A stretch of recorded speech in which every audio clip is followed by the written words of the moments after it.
મિત્રો, મજામાં તો છો ને? આજે આપણે ફરી ભેગા થઈ ગયા છીએ બીજો ચેપ્ટર એના પાર્ટ 2 માં। એ પહેલા મારે તમારાથી થોડીક વાત કરવી છે। અત્યાર સુધી હું તમને જાતે જ એવું કહેતી હતી કે આપણે આપણું આખું વર્ષ ફક્ત ભણવામાં ન દેવું જોઈએ, પરંતુ બીજી પ્રવૃત્તિઓમાં પણ ધ્યાન દેવું જોઈએ। પછી એ કોઈ તહેવાર મનાવવાની વાત હોય કે પછી શાળામાં કોઈ સ્પર્ધામાં આપણે પાર્ટિસિપેટ કરવાની વાત હોય, આપણે દરેક વસ્તુમાં ધ્યાન દેવાનું છે જો એ આપણા ઇન્ટરેસ્ટની હોય તો। એવું હું તમને કહેતી હતી। આની પહેલા અમુક વિડિયો મેં બનાવ્યા છે, એની અંદર આ વાત કીધેલી છે। આપણે નવરાત્રી, દિવાળી બધું જ માણ્યું, પરંતુ હવે હું પણ તમને આવી કોઈ સલાહ નહીં આપું। મારી પણ તમને એક જ સલાહ છે કે હવે તમે અભ્યાસક્રમમાં વધારે ધ્યાન આપો।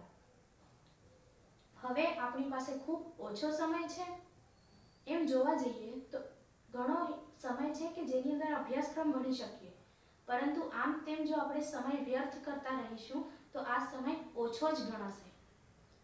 તો આપણે ફરી વખત આજે ભેગા થયા છીએ તો હું તમને એટલું કહેવા માંગીશ કે તમે આ રીતે સમયનો વ્યય ન કરો અને અભ્યાસમાં હવે ધ્યાન આપો। હવે આપણે આ વિડિયોના પાર્ટ 2 માં છે એસિડ, બેઝ અને ક્ષાર ચેપ્ટર આપણે ભણી રહ્યા હતા। હવે આ ચેપ્ટરના ફર્સ્ટ પાર્ટની અંદર આપણે અભ્યાસ કર્યો છે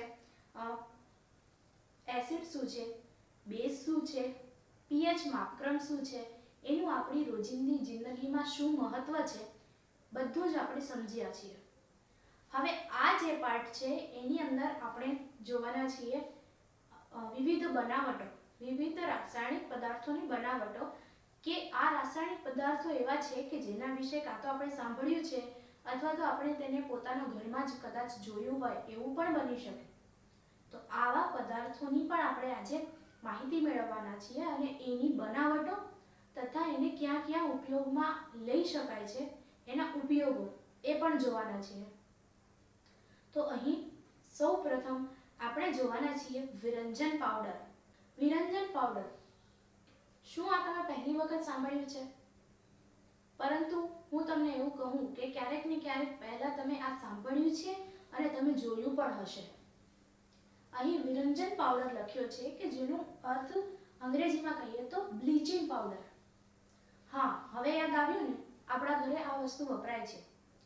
કપડાં ધોવામાં બ્લીચિંગ પાણી વપરાય છે અને બ્લીચિંગ પાવડર છે તો એ ક્લિનિંગમાં આપણા માતાઓ યુઝ કરે છે અને આપણે જાણીએ છીએ એના વિશે। તો આ જે બ્લીચિંગ પાવડર છે એને વિરંજન પાવડર કહેવામાં આવે છે ગુજરાતીમાં। તો એનું શું કામ છે, એને કેવી રીતે બનાવવામાં આવે છે, એની રાસાયણિક પ્રક્રિયા શું છે, એના વિશે સૌથી પહેલા સમજીએ। હવે આ જે પ્રશ્ન છે એ પ્રશ્નો અથવા તો આ વિડિયોની અંદર આપણે જેટલા પ્રશ્નોની માહિતી મેળવીશું એ બધા જ પ્રશ્નોની આ વાત છે। આ બધા જ જે પ્રશ્નો છે બનાવટોના, એ 4 માર્કની અંદર તમારા લાસ્ટ જે સેક્શન આવે છે એ બોર્ડના પેપરમાં પૂછાઈ શકે 4 માર્કમાં। તો હવે એ પ્રશ્નને તમે કેવી રીતે લખશો? સૌથી પહેલા તો ધારો કે તમને વિરંજન પાવડરની નો જ પ્રશ્ન આવી ગયો કે તેના વિશે જણાવો, તો એને તબક્કાવાર તમારે જવાબ લખવાનો છે। હવે તમે કહેશો કે આ તબક્કાવાર કેવી રીતે લખી શકીએ? સૌથી પહેલા તમારે વિરંજન પાવડર આ રીતે હેડિંગ મારવાની છે અને જ્યારે તમે પેપરમાં લખો, આ તો મેં તમને સમજાવવા માટે લખ્યું છે, પણ તમે જ્યારે પેપરમાં જવાબ લખતા હો તો તમે આ રીતે ન લખી શકો। ત્યારે તમારે બનાવટ, સૌથી પહેલા આ રીતે બનાવટ કરીને તમારે એની બનાવટની આખી થિયરી લખવાની છે કે જે હું તમને સમજાવીશ ને એ તમારે લખવાનું છે। અને એ તમે શાના પરથી લખી શકશો? એના માટે તમારે જોઈશે આ સમીકરણ। તમે સમીકરણ જાણતા હો, તમને યાદ હોય સમીકરણ, તો જ તમે બનાવટ લખી શકો। હવે આ બનાવટ જે હું તમને સમજાવવાની છું, તો બનાવટની અંદર તમે શું લખશો એ જુઓ। CaOH twice. હવે તમને CaOH ટ્વાઇસ યાદ ન આવતું હોય તો હું તમને યાદ કરાવું કે આપણે ઉષ્માક્ષેપક પ્રક્રિયા વિશે જ્યારે પહેલા ચેપ્ટરની અંદર ભણતા હતા ત્યારે આપણે CaO જે છે કેલ્શિયમ ઓક્સાઇડ, એની અંદર પાણી નાખીને કેલ્શિયમ હાઇડ્રોક્સાઇડ બનાવતા હતા। તો આ જ કેલ્શિયમ હાઇડ્રોક્સાઇડ CaOH ટ્વાઇસની અહીંયા વાત કરેલી છે. અને Cl2 શું છે? Cl2 છે ગેસ, એક ક્લોરીન ગેસ છે. હવે આ જે ક્લોરીન ગેસ છે એને CaO માંથી પસાર કરવામાં આવે છે ત્યારે તે CaOCl2 બની જાય છે. હવે હું તમને એક હજી વાત એ કહી દઉં કે ક્લોરીનનો શું ઉપયોગ થાય છે. તમે નથી જાણતા તો હું તમને કહું કે ક્લિનિંગની અંદર ક્લોરીનનો ઉપયોગ થાય કોઈ પણ વસ્તુને સાફ કરવા માટે. ગરમીની જ્યારે સિઝન હોય તો ત્યારે આપણે વોટર પાર્ક્સમાં જઈએ છીએ, સ્વિમિંગ પુલ્સ આપણે જોયા છે. તો એ જે છે એનું આટલું ચોખ્ખું પાણી કેવી રીતે હોય? એની પાછળનું આ જ કારણ છે. તેઓ ક્લોરીન દ્વારા પોતાનું જે પાણી માટે જે પુલ છે એ બધા પાણીને ક્લોરીન દ્વારા સાફ કરે છે અને એના કારણે તે એટલું શુદ્ધ છે. હવે ક્લોરીન આ રીતે શુદ્ધિકરણ માટે ઉપયોગ થાય છે અને અહીંયા વિરંજન પાવડર જે ક્લોરીનની મદદથી બનશે એ પણ ઉપયોગ તો એના જ માટે થશે ને. તો હવે અહીં CaOH ટ્વાઇસ અને Cl2 એ બંને CaOCl2 બનાવે છે. હવે આ CaOCl2 જે છે એને આપણે શું કહીશું? CaOCl2 જે છે એને આપણે કહીએ કેલ્શિયમ ઓક્સીક્લોરાઇડ. કેલ્શિયમ આ બંને થઈને કેલ્શિયમ, આ ઓક્સિજન એટલે ઓક્સી અને આ ક્લોરાઇડ. કેલ્શિયમ ઓક્સીક્લોરાઇડ એટલે કે આપણો વિરંજન પાવડર બને છે. હવે આ જ્યારે મેં તમને સમજાવ્યું તો તમે જ્યારે એને બનાવટના પ્રથમ તબક્કામાં જ્યારે આ પ્રશ્નને લખશો ત્યારે તમે બનાવટમાં શું લખશો? કેલ્શિયમ હાઇડ્રોક્સાઇડ માંથી ક્લોરીન વાયુ પસાર કરવામાં આવે છે જેનાથી કેલ્શિયમ ઓક્સીક્લોરાઇડ મળે છે. આ કેલ્શિયમ ઓક્સીક્લોરાઇડનો વિરંજન પાવડર તરીકે અને તમે કાઉન્સમાં બ્લીચિંગ પાવડર પણ લખી શકો, વિરંજન પાવડર તરીકે તેનો ઉપયોગ કરવામાં આવે છે. અને એની પછી બીજા તબક્કામાં તમે શું લખશો? જ્યારે તમે આ રીતે પ્રથમ તબક્કામાં બનાવટ લખો ત્યારે બીજા તબક્કામાં તમારે સમીકરણ લખવાનું છે. સમીકરણ એટલે કે અહીં આજે મેં તમને દર્શાવ્યું છે આ છે એનું સમીકરણ. તમારે આ સમીકરણ પણ યાદ રાખવાનું છે. અને આ અઘરું નામ છે, કેલ્શિયમ ઓક્સીક્લોરાઇડ અઘરું નામ છે એટલે તમારે આ ખાસ યાદ રાખવાનું છે અને આ સમીકરણ યાદ રાખવાનું. જ્યારે તમે આ સમીકરણ લખો તો અહીંયા તમે જો જાણતા હો, તમને એ વખતે યાદ હોય તો તમે અહીંયા એનું નામ પણ લખી શકો. જેમ કે કેલ્શિયમ હાઇડ્રોક્સાઇડ, અહીંયા તમે કેલ્શિયમ હાઇડ્રોક્સાઇડ, અહીંયા ક્લોરીન, આ રીતે તમે લખી દો તો તે વધારે સારું પણ દેખાશે. અને આ રીતે તમે બીજો તબક્કો પણ પૂર્ણ કરો. એની પછી આગળ જો કંઈ વધારે માહિતી અમુકની અંદર આવશે તો એ વધારાની માહિતી તમે લખી શકો. અહીંયા કોઈ વધારાની માહિતી તો છે નહીં તો ત્યારે તમે ત્રીજા તબક્કામાં લખશો ઉપયોગો. અને ઉપયોગો પણ આ રીતે ટોપિક પાડીને લખવાના છે. અમુકના 4-5 આવા ઉપયોગો છે, 3-4-5. હવે ઉપયોગોનો અલગ ટોપિક આપણે પાડીશું તો એમાં હું તમને એક વાત કહી દઉં કે દરેક વસ્તુ એક તો પ્રયોગશાળામાં ઉપયોગ થાય અને ઘરગથ્થુ રીતે ઉપયોગ થાય. અહીં જે આપણે ભણવાના છીએ એ વસ્તુની વાત કરું છું. તો અહીંયા તમારે આ બે વસ્તુ તો તમે લખી શકો. તમને કંઈ યાદ નથી આવતું એ સમયે ઉપયોગો શું છે અને ઉપયોગો તમે નહીં લખો તો તમારા માર્ક કપાવવાના તો છે જ. તો ઉપયોગ કરીને તમે ઘરેલું ઉપયોગમાં અથવા તો ઘરગથ્થુ રીતે ઉપયોગમાં અને પ્રયોગશાળામાં, વિજ્ઞાન છે એટલે તમે આ રીતે પણ લખશો કે પ્રયોગશાળામાં તેનો ઉપયોગ થાય છે અને ઘરગથ્થુ રીતે ઉપયોગ થાય છે તો તમને કંઈક ને કંઈક તો માર્ક આપવામાં આવશે જ. અને એની અલાવા જે આપણું કેલ્શિયમ ઓક્સીક્લોરાઇડ એટલે કે જે બ્લીચિંગ પાવડર છે એનો ઉપયોગ લોન્ડ્રી જેવા કામોમાં થાય છે. જેમ કે આપણે કપડાં ધોવા માટે જે લોન્ડ્રી છે આમાં ઉપયોગ થાય છે અને ઇન્ડસ્ટ્રી માટે પણ ઉપયોગમાં આવે છે. અમુક જે કાપડનું કામ કરે છે તો આ પ્રકારની જેટલી ઇન્ડસ્ટ્રી છે એની અંદર જ આ વસ્તુ વધારે પડતી ઉપયોગમાં લેવાય છે. હવે આની બનાવટ, સમીકરણ અને એના ઉપયોગો યાદ કરી લો અને આ 4 માર્કમાં આ પ્રશ્ન પૂછાવાની ખૂબ સંભાવના રહેલી છે. હવે આપણે આગળના પ્રશ્ન તરફ જઈએ. ચાલો, નવો પ્રશ્ન જે આપણો છે એ છે બેકિંગ સોડાનો. બેકિંગ સોડા કરતાં પહેલા એની આપણે ચર્ચા કરીએ એ કરતાં પહેલા આપણે કંઈક ખાવા પીવાની વસ્તુની વાતો કરી લઈએ। ખાવા પીવાની વસ્તુ આપણને ઘણી બધી વસ્તુઓ ભાવે છે, પરંતુ ભજીયા, પકોડા આ બધા ખૂબ વધારે ભાવે છે જ્યારે વરસાદની અથવા તો ઠંડીની સિઝન હોય ત્યારે। બસ ગરમ ગરમ ઉતરતા હોય અને આપણે ચટણી સાથે ખાતા જઈએ, કેટલી મજા આવે છે। પરંતુ આ મજાની પાછળનું શું કારણ છે? તે બહારથી મસ્ત ક્રિસ્પી, અંદરથી પોચા પોચા, બસ હવે ખાવાનું મન થઈ જશે। હવે આપણે એની પાછળનું કારણ સમજવાના છીએ, એટલે બેકિંગ સોડા પર આવી જઈએ। બેકિંગ સોડા એટલે શું? આપણા ઘરની અંદર ખાવાના સોડા, આપણે એમ કહી શકીએ, ખાવાના સોડા જોવા મળે છે, એને બેકિંગ સોડા પણ કહે છે। હવે આ જે બેકિંગ સોડા છે એ નમક જેવું દેખાય છે, સફેદ કલરનું જ હોય છે, નમક જેવું દેખાય છે, પરંતુ એના જે કણ છે તે નાના હોય છે અને લીસા હોય છે, એટલે આપણે એને અડકીને કહી શકીએ કે આ બેકિંગ સોડા છે। અને નમકના કણ છે એ કરકરા હોય છે, એટલે આપણને એનો પણ ખ્યાલ આવી જાય છે।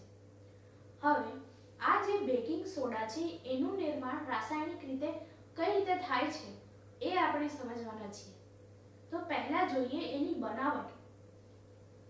એની બનાવટ છે NaCl, સોડિયમ ક્લોરાઇડ। હવે NaCl સોડિયમ ક્લોરાઇડની જે હું વાત કરું છું એ શું છે?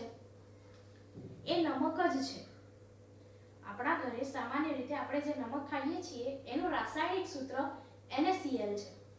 NaCl પ્લસ H2O એટલે નમકની અંદર પાણી નાખી દેવાનું છે। નમકની અંદર પાણી નાખીને એની અંદરથી આપણે બે ગેસ પસાર કરવાના છે। એક તો CO3 ગેસ એની અંદરથી પસાર કરવાના છે અને NH3 ગેસ આપણે એની અંદરથી પસાર કરવાના છે। એની પછી એ બની જશે બેકિંગ સોડા। પરંતુ આ જે NH3 છે એ તમે પહેલી વખત સાંભળ્યું છે। NH3 છે એ અમોનિયા ગેસ છે। હવે તમે જ્યારે આ પ્રકારની પ્રક્રિયા કરશો ત્યારે તમને એની નીપજ બે મળશે। એ છે એક તો NH4Cl। હવે આ જે છે એ અમોનિયમ ક્લોરાઇડનું કામ કરે છે અને આ છે જે આપણને જોઈએ છે। આપણને શું જોઈએ છે? આપણને જોઈએ છે બેકિંગ સોડા, NaHCO3, સોડિયમ હાઇડ્રોકાર્બોનેટ। એનાથી કંઈક બીજું બની પણ શકે છે અને એનાથી જે વસ્તુ બને છે એનો અભ્યાસ પણ આપણે કરવાનો છે। એની કરતાં પહેલા આપણે જોઈ લઈએ કે તેના શું ઉપયોગો છે। આ એનું સમીકરણ છે।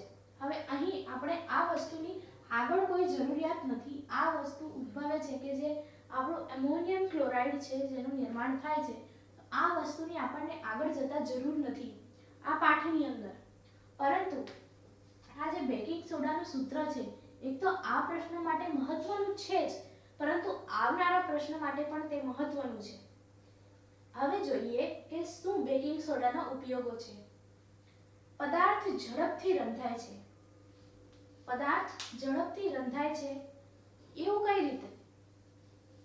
જ્યારે આપણા ઘરે કોઈ એવા પદાર્થો બનતા હોય કે જેને આપણે કુકરમાં મોટે ભાગે વસ્તુને બાફતા હોઈએ છીએ, પરંતુ આપણા ઘરે જ્યારે કોઈ એવી વસ્તુ રંધાતી હોય કે જે રંધાતા વાર લાગે, જેને બાફતા વાર લાગે, ત્યારે એની અંદર આપણે એક ચપટી જેટલો, એક ચમચી પણ નહીં, એક ચપટી જેટલો બેકિંગ સોડા નાખી દઈએ તો ખરેખર તે ખૂબ ઓછા સમયમાં જ રંધાઈ જાય છે। હું તમને ઉદાહરણ આપું તો જ્યારે આપણે ચણા બનાવીએ તો ચણાને આપણે પહેલા પલાળી રાખવા પડે, તેમ છતાં તેને બનવામાં વાર લાગે। જ્યારે આપણે તેની સીટી લેતા હોઈએ કુકરમાં ત્યારે તેને ખૂબ વાર સુધી બનાવવું પડે છે, ખૂબ વાર તેને રંધાવવામાં લાગે છે।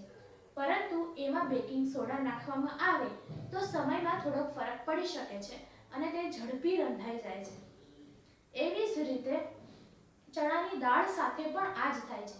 એના જે અન્ય એક ઉપયોગ છે એ છે ખોરાકને ક્રિસ્પી બનાવવા માટે અને અંદરથી નરમ બનાવવા માટે। ઉદાહરણ તરીકે આ ભજીયા અને પકોડા, હવે આપણે તેની પહેલા પણ વાત કરી ચૂક્યા છીએ, વધારે આપણે એના વિશે વાત નહીં કરીએ। હવે બીજો વોશિંગ સોડા બનાવવા માટે. હવે વોશિંગ સોડા એટલે હા, અહીં આપણે બેકિંગ સોડા એટલે કે ખાવાનું બનાવવા માટે વપરાતા સોડાની વાત કરી. વોશિંગ સોડાની જ્યારે આપણે વાત કરીએ એટલે કે ડિટર્જન્ટ કે જે આપણા ઘરે વપરાય છે.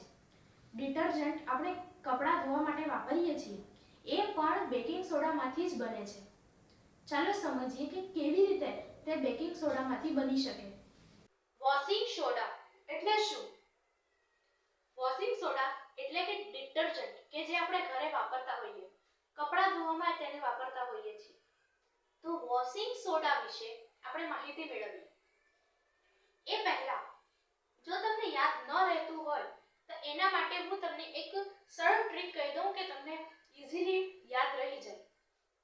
તમે નમકને લો. નમક છે NaCl. NaCl જે નમક છે એના દ્વારા નિર્માણ પામે છે આપણું બેકિંગ સોડા. બેકિંગ સોડાથી નિર્માણ પામે છે આપણા વોશિંગ સોડા એટલે કે જે ડિટર્જન્ટ છે તે. ત્રણેય દેખાવામાં એક જેવા હોય છે એટલે તમારે આ યાદ રાખવામાં સરળતા હોઈ શકે છે. એટલે તમે જો સમીકરણ બધા યાદ કર્યા છે તો તમે કન્ફ્યુઝ નહીં થાઓ કે કયા સમીકરણ એ કયા માટે છે. ધારો કે તમે બેકિંગ સોડા છે એના વોશિંગ સોડામાં એનું સમીકરણ લખી દો તો તમારું બધું ખોટું પડે. એટલા માટે અહીં તમારે એ ધ્યાન રાખવું ખૂબ જરૂરી છે કે શેમાંથી શું બને છે. હવે આપણે જોઈએ વોશિંગ સોડા વિશે. આ સૂત્ર જુઓ. હા, આ તો પેલું સૂત્ર છે જે હમણાં આપણે ભણ્યા. ક્યારે? બેકિંગ સોડાના નિર્માણ માટે. અને આ આપણી બેકિંગ સોડાની નિપજ પણ મળી ગઈ. તો ફરી વખત કેમ અહીંયા લખ્યું છે?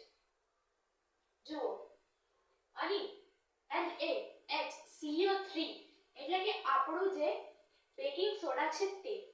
અને આ શું છે? આ કંઈક જોયેલું લાગે છે, સાંભળેલું લાગે છે આના વિશે.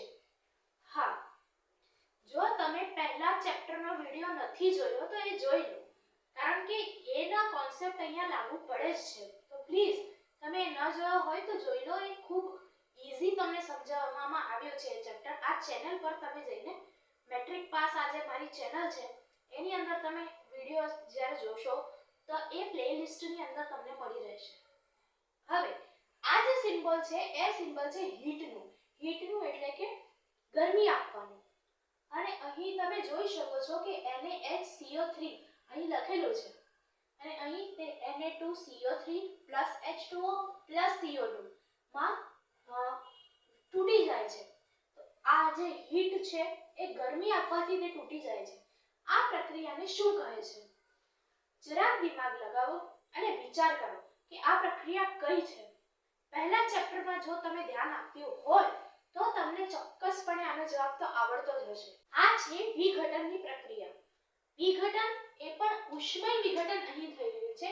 ઉષ્મય વિઘટન. હવે જ્યારે વોશિંગ સોડાની વાત કરીએ તો જ્યારે આપણે તેને ગરમ કરીએ છીએ, સામે જ્યારે આપણે બેકિંગ સોડાને ગરમ કરીએ છીએ ત્યારે તેમાંથી Na2CO3 H2O અને CO2 નીકળે છે. H2O અને CO2 એ તો આપણને અહીં પ્રક્રિયામાં કંઈ કામ નથી આવતા, પરંતુ આ જે Na2CO3 છે આ બની જશે આપણા ડિટર્જન્ટ. હા, વોશિંગ સોડાનું જે સૂત્ર છે Na2CO3 આ છે સોડિયમ કાર્બોનેટ જે છે એ છે આપણું વોશિંગ સોડા. પરંતુ અહીં સોડિયમ કાર્બોનેટ એ ફક્ત એકલો છે એવું નથી. એની સાથે આ રીતે ટપકું કરીને 10H2O એવું તમારે લખવાનું છે. 10H2O એટલે કે આ જે સોડિયમ કાર્બોનેટ છે આ સોડિયમ કાર્બોનેટની સાથે 10 પાણીના અણુઓ H2O એટલે કે પાણી, તો 10 પાણીના અણુઓ જોડાયેલા છે અને આ રીતે નિર્માણ પામે છે આપણું વોશિંગ સોડા. તો તમારે આખું લખવાનું છે કે કેવી રીતે. તમે આ પ્રક્રિયા ન લખો તો પણ ચાલે. અહીં જ્યારે તમે વોશિંગ સોડાના નિર્માણની વાત કરતા હો તો ત્યારે તમારે આ પ્રક્રિયા લખવાની નથી. અહીંયા આ પ્રક્રિયા મેં એટલે રહેવા દીધી છે કારણ કે આના કરતાં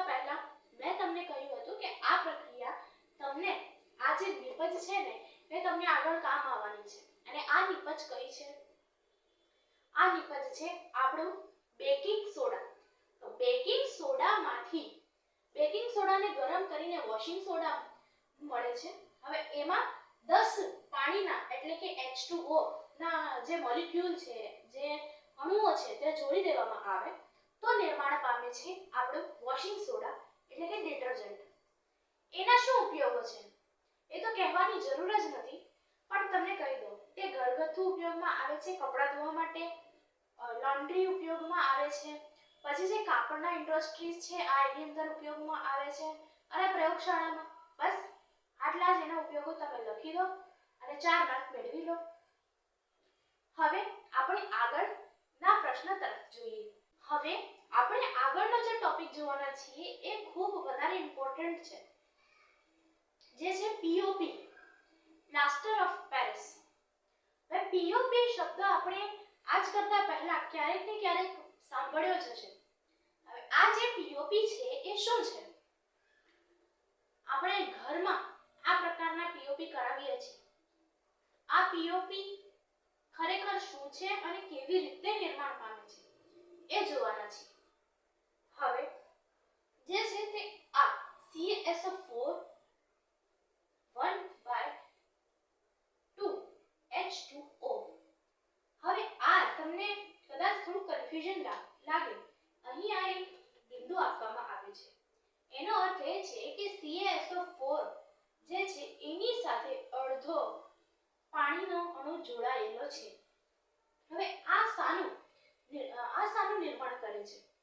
જો આની અંદરથી 1/2 H2O એટલે કે અડધો જે H2O નો પરમાણુ છે તે કાઢી નાખવામાં આવે તો CaSO4 ની કોઈ વેલ્યુ રહેતી નથી, એટલે કે તેનો વ્યવસ્થિત રીતે ઉપયોગ પણ ન કરી શકાય. આ બંને જોડાય ત્યારે એ બને ચિરોડી. ચિરોડી જો તમને યાદ ન રહે તો તેને બીજું અંગ્રેજીમાં જીપ્સમ પણ કહે છે. જીપ્સમ. હવે ચિરોડી અથવા તો જીપ્સમ તમે બંને શબ્દ પોતાના જવાબમાં વાપરી શકો છો. આપણે ગુજરાતી મીડિયમના સ્ટુડન્ટ છીએ તેમ છતાં આ જીપ્સમ શબ્દ પણ આપણે વાપરી શકીએ અને આ ચિરોડી પણ વાપરી શકીએ. બંને જાણતા હો તો વધારે સારી વાત છે. હવે આ જે ચિરોડી અથવા તો જે જીપ્સમ આપણે કહીએ એ પ્લાસ્ટર ઓફ પેરિસ બને છે ક્યારે? જ્યારે એની અંદર 1.5 H2O ઉમેરાય ત્યારે. એટલે કે કંઈ નથી, CaSO4 છે એની સાથે અડધો પાણીનો અણુ જોડાયેલો છે. 1.5 પાણીનો અણુ એટલે કે એક પૂરો અને બીજો અડધો પાણીનો અણુ જોડાઈને એની અંદર ઉમેરાય છે ત્યારે CaSO4 2H2O નિર્માણ પામે છે. હવે આ બંને પણ જોડાયેલા છે એકબીજાની સાથે, એટલે અહીંયા વચ્ચે ડોટ લગાવેલું છે. આ છે આપણું પીઓપી એટલે કે પ્લાસ્ટર ઓફ પેરિસ. આ જે પ્લાસ્ટર ઓફ પેરિસ છે એને આપણે વારંવાર ઘણીવાર મેં કીધું એમ તમે સાંભળ્યું હશે ઘરમાં. તો એના જે ઉપયોગો છે એ ઘણા બધા છે. તમને એક પ્રશ્ન પૂછું કે એવું બન્યું છે ક્યારેય તમારી સાથે કે તમારું એક્સિડન્ટ થયું હોય અથવા તો તમે પડી ગયા હોય અને તમને ફ્રેક્ચર આવી ગયું હોય? જ્યારે હાડકામાં ફ્રેક્ચર થાય છે, હાડકાં તૂટી જાય છે, એ સમયે એક પાટો બાંધવામાં આવે છે કે જે કડક હોય છે અને આપણે આપણા એ અવયવને હલાવી પણ શકતા નથી. જેમ કે આપણને હાથમાં અહીંયા આ જગ્યાએ ફ્રેક્ચર આવ્યું હોય તો અહીં આપણને તે કડક પાટો બાંધી દેવામાં આવે છે અને આપણને એવી સલાહ આપવામાં આવે છે કે 10 થી 15 દિવસ સુધી આપણે આ હાથનો ઉપયોગ ન કરવો, એને હલાવવું નહીં. આ પ્રકારે આપણને કઈ ડોક્ટર સલાહ આપે છે. અચ્છા, તો હવે આ પ્રશ્ન મેં જે તમને પૂછ્યો એની પાછળનું કારણ શું? ત્યાં જે ઉપયોગમાં આવ્યું તે સફેદ પદાર્થ કે જે કડક થઈ ગયો અને જે તમારા હાથને નથી હલવા દેતો, હાથના હાડકાં જોડવા માટે તે એવી રીતે હાથને જોડી રાખે છે. એ જે સફેદ કલરનો ભૂકો છે, પાવડર છે, એ છે આપણું પીઓપી એટલે કે પ્લાસ્ટર ઓફ પેરિસ. એટલે આનો ઉપયોગ તૂટેલા હાડકાં જોડવા માટે જે પાટો બાંધવામાં આવે કડક, એ પાટાની અંદર તેનો ઉપયોગ કરવામાં આવે છે. આ એના ઉપયોગોમાં સૌથી મહત્વનો ઉપયોગ કઈ હોય તો એ આ જ છે. હવે એના બીજા ઉપયોગો છે કે કે બાંધકામ માટે. પછી જોઈએ મૂર્તિ બનાવવા માટે. જે સ્ટેચ્યુઝ આવે છે, મૂર્તિઓ, એ સફેદ કલરની આ રીતની મૂર્તિઓ બને છે, એના પર કલર કરવામાં આવે છે. એ મૂર્તિઓને મજબૂત બનાવવા અને કડક બનાવવા માટે અહીં તે બનાવવા માટે પ્લાસ્ટર ઓફ પેરિસનો ઉપયોગ થાય છે. હવે પ્લાસ્ટર ઓફ પેરિસ જે છે એની પ્રક્રિયા ઊંધી પણ થઈ શકે. એટલે કે શું, તમે સમજો. અહીં આપણે ઓલરેડી આપણી પાસે ચીરોડી છે, જીપ્સમ છે. જીપ્સમ પાસે 1/2 એટલે કે અડધું પાણીનો અડધો અણુ છે. ત્યારે શું આપણે 1.5 અણુ ઉમેર્યા અને 2 અણુ થઈ ગયા. એનાથી નિર્માણ પામ્યા આપણો પ્લાસ્ટર ઓફ પેરિસ. પણ જો આને ગરમ કરવામાં આવે તો હવે આપણે જાણીએ છીએ કે જ્યારે કોઈ પણ વસ્તુને ગરમ કરવામાં આવે ત્યારે એની અંદર જો પાણીનો કોઈ ભાગ રહ્યો હોય તો તે બાષ્પીભવન પામે છે અને ઉડી જાય છે. અને આપણે આ રોજબરોજની જિંદગીમાં આ ઉદાહરણો જોઈએ જ છીએ. આ વાત જો અહીં આપણે આ વસ્તુને એપ્લાય કરીએ અને અહીં આપણે એને ગરમાહટ આપીએ તો શું થશે? આ પાણી છે એનું બાષ્પીભવન થઈ જશે અને જ્યારે તેનું બાષ્પીભવન થશે તો જો ફરી વખત એનો 1/2 H2O જે છે તે અગર બાષ્પીભવન પામ્યો, તે પાણી બળી ગયું, તો પછી શું બચશે? તો ફરી વખત આપણને જીપ્સમ મળી શકે. પણ અહીં એક વસ્તુ ખાસ ધ્યાન રાખવાની છે. ધારો કે આના કરતાં વધારે પાણી બળી ગયું, સામેવાળી વ્યક્તિ અનુભવી ન હોય, એના કરતાં વધારે માત્રામાં પાણી બળી જાય તો તે જીપ્સમ નિર્માણ પામતું નથી અને તેનો કોઈ ઉપયોગ રહેતો નથી પછી. તો આ રીતે જીપ્સમમાંથી આપણે પ્લાસ્ટર ઓફ પેરિસ પણ બનાવી શકીએ અને પ્લાસ્ટર ઓફ પેરિસને ગરમ કરતા તેને ફરી વખત જીપ્સમ બનાવી શકીએ. પણ આપણે તેની કાળજી વધારે લેવાની છે. હવે આ રીતે પ્લાસ્ટર ઓફ પેરિસ નિર્માણ પામે છે. તો આ ચેપ્ટરને તમે આ ચેપ્ટરના આ પ્રશ્નો તો તમે નહીં જ મૂકો અને આ પ્રશ્નો તો ખાસ કરીને જ જાઓ એવી મારી સલાહ છે. થોડુંક તમારે ધ્યાન આપવાની જરૂર છે. આ બધું જ સહેલું છે. જો તમે 1 થી 2 વાર પ્રેક્ટિસ કરશો તો તમને એ આવડી જ જશે.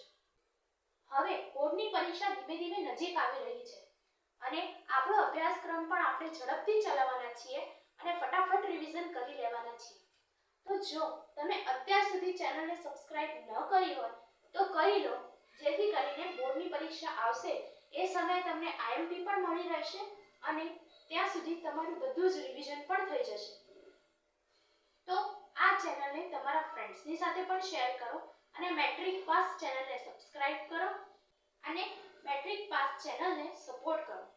Thank you so much.